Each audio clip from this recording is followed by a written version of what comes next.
Good morning. Today we're going to talk about the unity of God and man, and the unity of the brethren. And notice that the unity of man is in the singular form because on that day of judgment, we will all stand alone. So we all need a relationship with Christ. So the objective is a revival. 1, unity reflects godliness in the world. And 2, we can ascend to the high heavens as Peter and John did, and to bring others closer to God. But there are requirements. So, 4 requirements. The first one, give God all the glory, because his glory will not be shared with another. Because he made us, he breathed life into us, and he sustained us. But when the Holy Spirit is resting on us, we have to give God all the glory, and we got to make that commitment. So A, we're building the body of Christ and not our kingdom. Second requirement, focus on the will of God. Because we know in Matthew 16, verse 24, the Lord rebuked Peter because he was more mindful of the things of men and not the things of God. And the Lord Jesus told him, if anybody wants to follow me, pick up your cross, then follow me. B, because the righteous shall be strong and carry out great exploit. Daniel 11:32. And C, faith without works is dead. James chapter 2, verses 14 to 26. Ask, seek, and knock, which is Matthew chapter 7, verses 7 to 12. But we gotta ask, seek, knock, wait expectantly, and then knock again, because we know the Lord talked about the woman who kept coming to the judge who really didn't care about her case. And she kept coming and coming and coming until finally she got what she wanted. So you got to be persistent and wait expectantly. You got to have faith for it. And the third requirement, know God's word and obey it. Because over and over again in John 14, verse 15, the Lord says, if you love me, keep my commandment. And here's a prophetic word that I got from the Lord. All who are thirsty, drink my water and my blood. So if you're thirsty for the presence of God, you will continually know his word, study the word, and obey the word. Fourth requirement, do not compromise for the lust of the flesh, the lust of the eyes, and the pride of life, antichrist message. See 1 John chapter 2, verse 16. And this is also prophetic because when I asked the Lord Jesus, when he appeared to me, I asked him, why won't we make the rapture? And he said, the lust of the flesh, the lust of the eyes, the pride of life. So these are spoken words of Christ, which is why they are in red. Okay, so what do we want and why? Luke chapter 7, verses 19 to 22. John's disciple came to the Lord Jesus and asked him, are you the coming one? And that very hour, he cured many infirmities, affliction, and cast out evil spirits. And then the Lord Jesus said, go and tell John the things you have seen and heard, that the blind see, the lame walk, the lepers are healed, cleansed, the deaf hear, and the dead arise, and the poor have the gospels preached to them.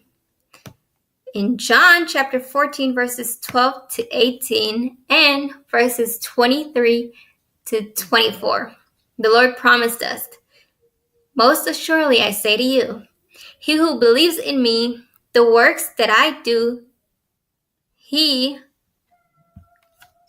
will do also, and greater works than these he will do, because I go to the Father. The Lord Jesus is alive. He reigns from heaven. So, verse 13, and whatever you ask, have to ask in my name, that I will do, that the Father may be glorified in the Son. God gets all the glory, but you got to ask before he do it. Verse 14, If you ask anything in my name, I will do it. Once again, the Lord Jesus is telling us to ask. Verse 15. If you love me, keep my commandment. And I will pray, I will ask the Father, and he will give you another helper, and that he may abide with you forever. Now we have unity of the man and God. Verse 17. The Spirit of truth, whom the world cannot receive, because they neither see him nor know him, but you know him, for he dwells with you and will be in you. Unity of God and man. I will not leave you as orphans. I will come to you. Unity again. And all the way down, verse 23. Jesus answered and said to him, if anyone loves me, he will keep my word, and my Father will love him. We will come and to him and make our home with him. He who does not love me does not keep my word, and the word which you hear is not mine, but the Father's who sent me. So now we see the Lord Jesus is saying that we, as in God, is united. And then he's trying to unite with man. And also he gave the Father all the glory.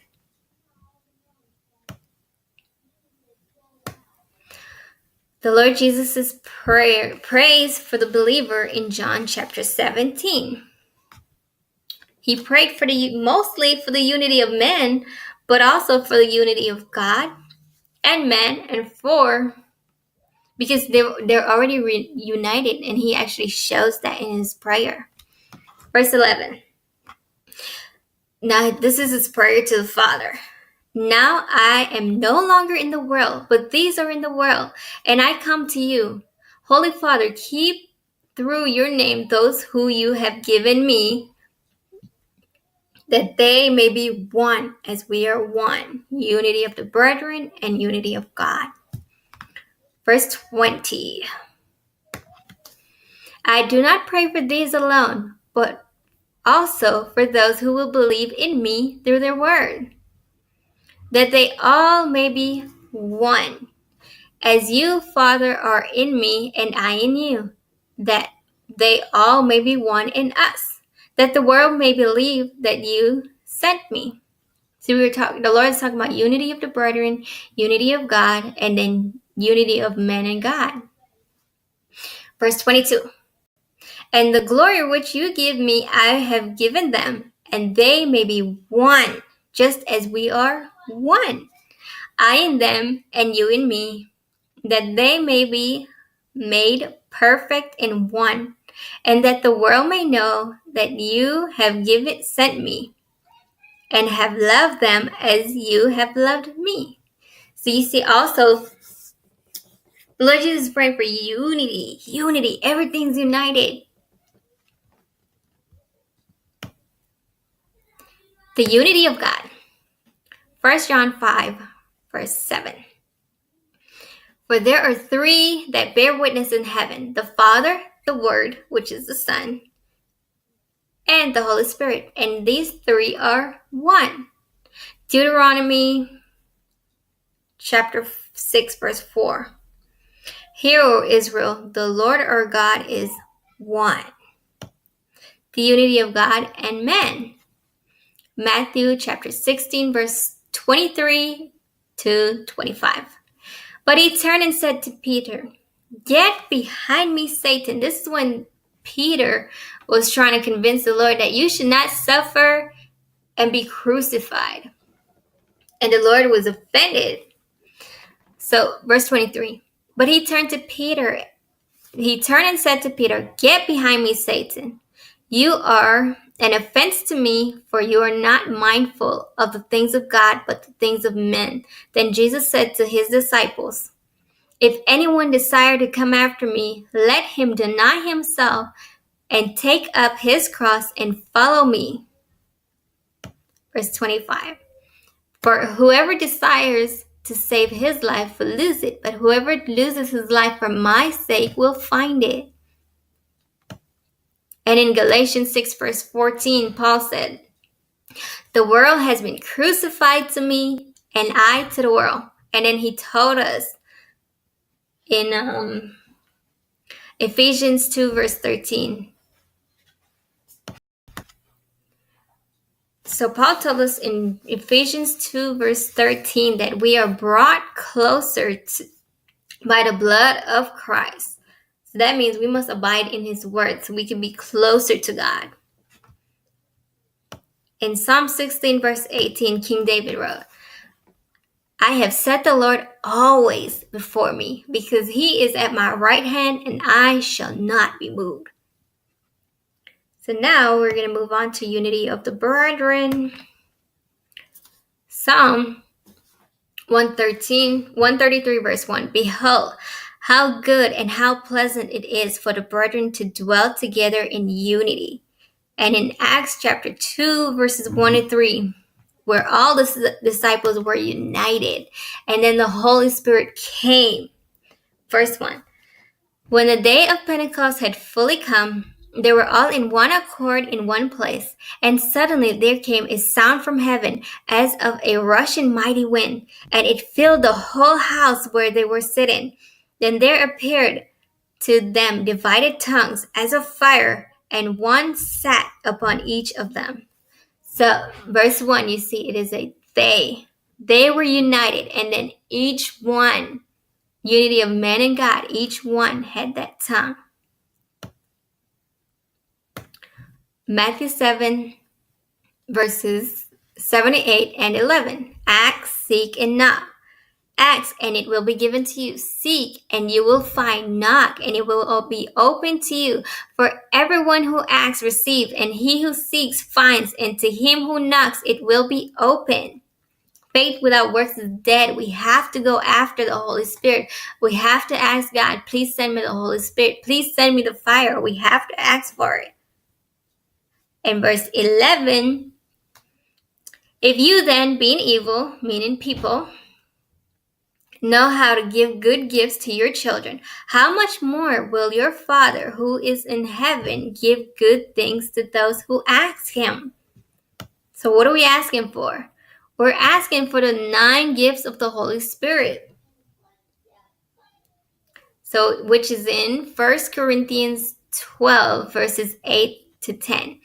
And just so you can see how, from my perspective, the unity that is required for the Holy Spirit to be poured out on us, I'm going to read this in a list form, not as in a verse form. So, here are the 9 gifts of the Holy Spirit. The spirit of the word of wisdom, the spirit of the word of knowledge, the spirit of faith, the spirit of gifts of healing, the spirit of the working of miracles, the spirit of prophecy, the spirit of discerning of spirits, the spirit of different kinds of tongue, and the spirit of the interpretation of tongue. But who's given it? The Spirit.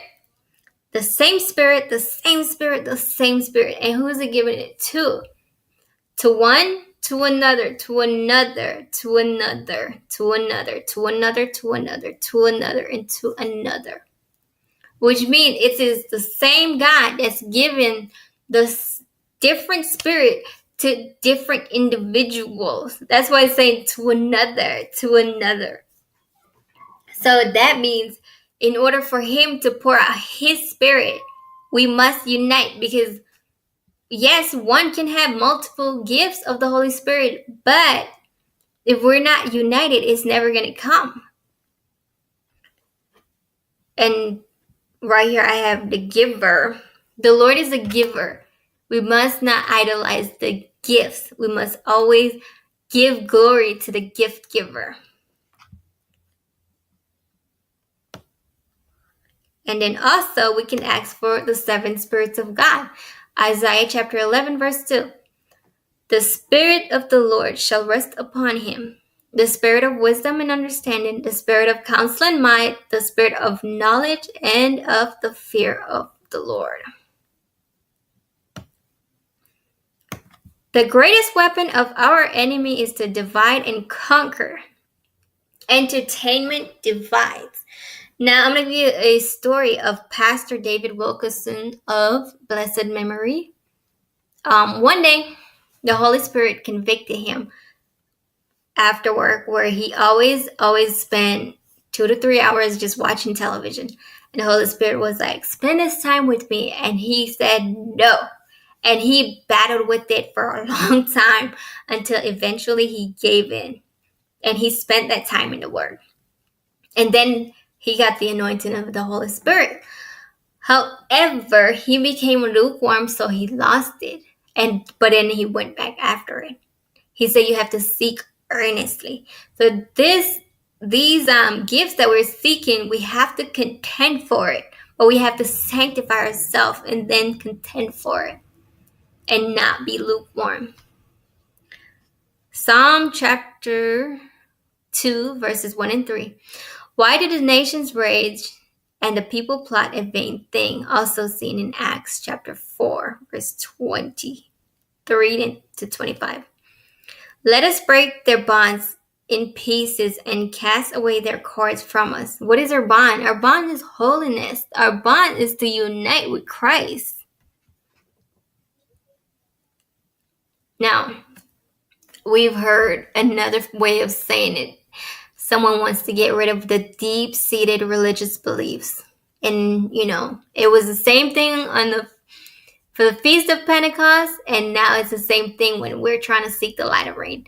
And we need to be aware of our own desires, because sin starts with our desires. So it's our desire that's going to draw us away from our, the better desire, the better gifts of the Spirit, where we can actually store up heavenly treasures.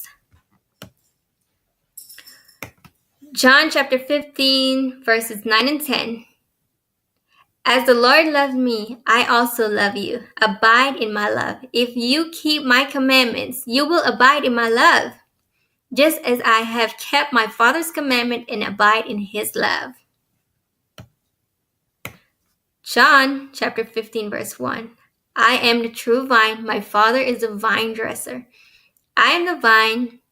You are the branches. He who abides in me and I abide in him bears much fruit. For without me you can do nothing. Therefore, the idea that everything is not united is accepting defeat, because everything is united, because God is omnipresent.